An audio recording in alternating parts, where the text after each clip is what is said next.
Samantala, nanawagan si Pangulong Ferdinand R. Marcos Jr. sa APEC leaders na ibalik ang mekanismong ginagamit kapag may gusot sa isyu ng pandaigdigang kalakalan sa World Trade Organization.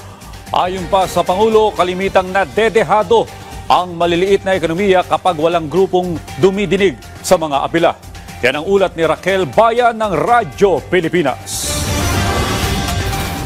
Tulad ng una nang ipinangako ni Pangulong Ferdinand Marcos Jr., ginamit ito ang APEC meeting upang maisulong ang mga usapin na direktang mapakikinabangan ng Pilipinas at ng mga Pilipino.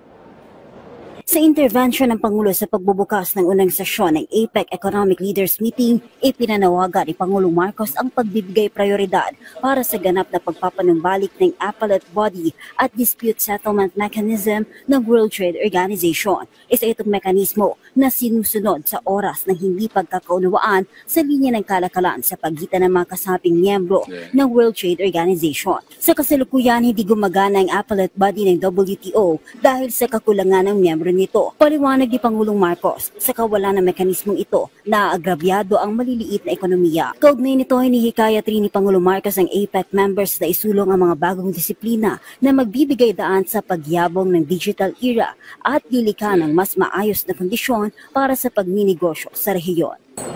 Sa kasalukuyan, hinihintay na lamang natin ang talumpati ni Pangulong Marcos sa APEC CEO Summit.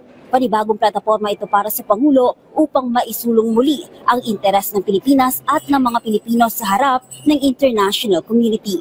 Mula sa Jeonju, South Korea para sa Integrated State Media, Raquel Bayan ng Radyo Pilipinas, Radyo Publiko.